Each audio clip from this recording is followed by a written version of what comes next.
What is up, everyone? This is Joe Rowan, your lead fantasy analyst here at Just Baseball. Today, I want to talk to you a little bit about my outfield rankings for Fantasy Baseball 2025. And when it comes to the outfield, man, there are some stars here. Let me tell you, biggest stars in the game today are in the outfield, and it's heavy with a lot of talent. And it's tough to swallow the range of talent coming from certain positions heading into 2025. Outfield is not one of those spots. In fact, this is one of my longest lists of players. So if you're playing in a 5 outfielder league, filling up all those openings is one of the hardest things to do in terms of roster construction. So who are you going to be trusting? Well, I'll give you a few tips. Coming in at number 15 is Brenton Doyle. And this guy surprised all of us after being a horrible player in 2023. Man, he came and produced a 2030 season. And man, the Coors Field effect is at it once again. Uh, you know, Although I would offer that his splits weren't as bad as that you would think. The average was lower away, but the home runs he hit one less home run away than he did at home. So I believe to expect much of the same from Doyle this season, and I'm going to be buying him for that reason. Number 14 is Anthony Santander, who was traded from the Orioles to the Blue Jays this offseason. So where did that 44 homer campaign come from exactly? You know, Statcast backs up his play on the field, even though he had only reached the 30 home run mark, which is once before. Now, don't get me wrong, I don't think he's going to hit 44 again. But I think 35 is a good expectation to have for Santander. 30 to 35, and with good production at the top of the Blue Jays lineup, I think with Bo Bichette and Vlad, I think I like Santander this year. He's got a sweet lefty swing, and he's got a pretty cheap ADP, even though the 44 homer campaign drove it up a little bit. Next up, we have number 13, and that's Mike Trout. Will number 27 ever be able to reach the level he once was at?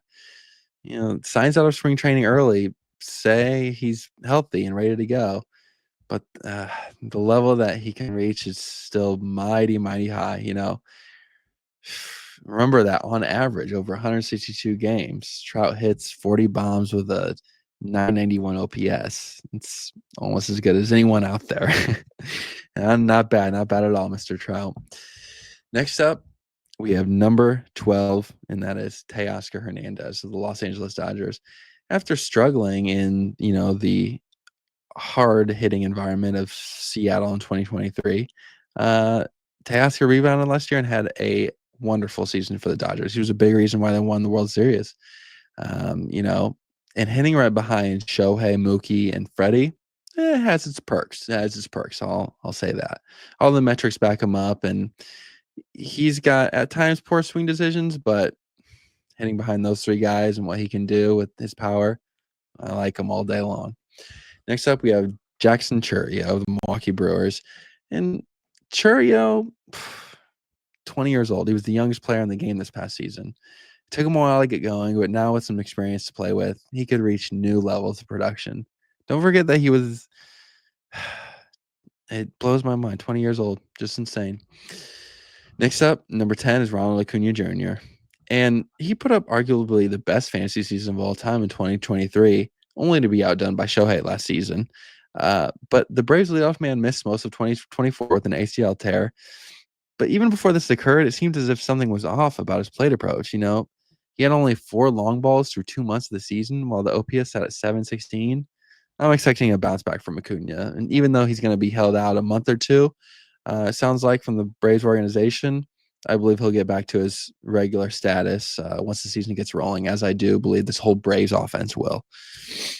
Next up, we have number 9. That's Wyatt Langford. He's the building block in my Dynasty League, folks. And after shooting up draft boards last spring, it appeared Langford was going to become the next Ted Williams. Well, not so fast.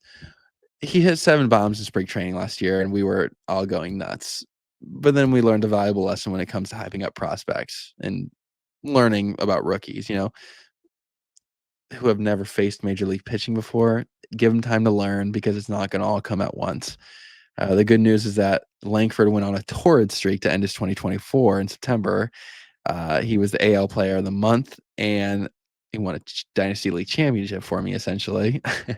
And all signs point to, a second-year breakout for him.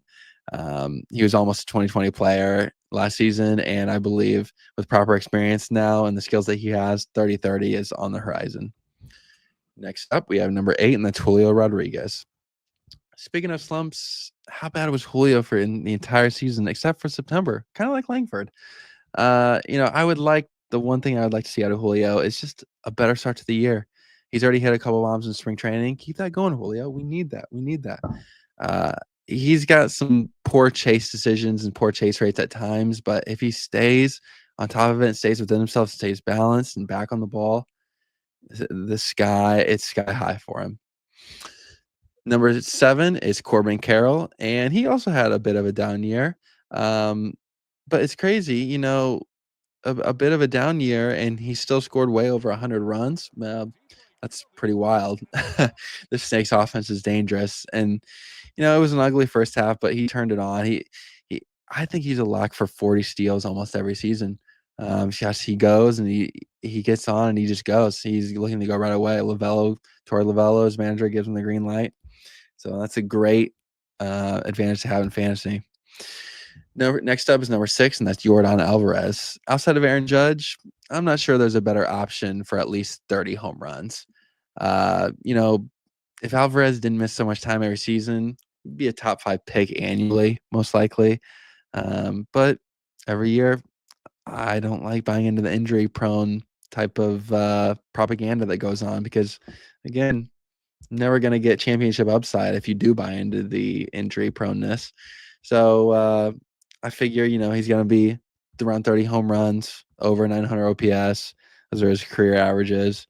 He won't steal you many bases, but in terms of pure hitting, few guys can match such efficiency. Now we're in the top 5, and we start out with Jarren Duran. And he's the new kid on the block last year, and he was playing at an MVP level. Look, the Boston order will become even stronger in 2025. And with Bregman and all those guys at the top, and he's hitting leadoff, I'm optimistic for what kind of numbers he can put up this year. The amount of runs will be crazy. His steals will be good. He'll pop you a few homers here and there. He's a pretty safe pick, in my opinion. Number 4 is Fernando Tatis Jr. I believe that just like the Padres, Tatis himself will be on the revenge tour next season. His numbers showed that he was underachieving his expected stats, which offers positive hope for investors. He needs to get back to stealing bases, which is a huge part of his game. He didn't take advantage of that in 2024, and that could have just been an injury-related decision. But if the Padres are trying to go for it, Tatis needs the unlimited green light. Next up, we have big money man himself, Juan Soto, the New York Met. Now, he works the count in a way that most guys could only dream of. His patience and selectivity allow him to cash in when the right pitch comes his way. He's one of the best hitters, one of the most intimidating hitters out there. And even though he doesn't give you a lot of steals, he's a 4 category contributor. Give you runs, RBIs, home runs, and good average. So he's worth the high pick. Next up is number 2, and that's Kyle Tucker. It's traded to the Chicago Cubs, and for a reason I don't really understand out of Houston. I mean, Houston could win the AL and go for a World Series, but that's up to the Houston front office and not me. If it hadn't been, for a mysterious injury timeline, Tucker was on pace to finish with very strong numbers per usual. He's been the model of consistency for the past few seasons, and we have every reason to believe he'll get back to 30-30 in 2025. In just 78 games this past season, Tucker put up a 993 OPS. He may even come with a discount considering many fantasy managers weren't happy with the odd injury.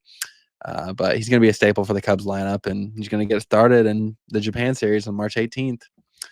And finally, number 1 outfielder in my rankings is the Judge himself, Aaron Judge. Nothing more to say here besides 58 home runs, and a couple seasons ago, he broke the all-time home run record with 62 bombs. It's not a question of ability at this point. We all know that. We all know that with much of these guys, but more of a Yankees team question. What does the surrounding lineup look like around him? Is Paulie Goldschmidt gonna going to support him? Is Cody Bellinger going to support him? Who's going to hit leadoff? Dominguez, Jazz, what's going on there? Volpe. I don't know. We'll see what the supporting cast looks like. Hitting behind Juan Soto had his perks last year.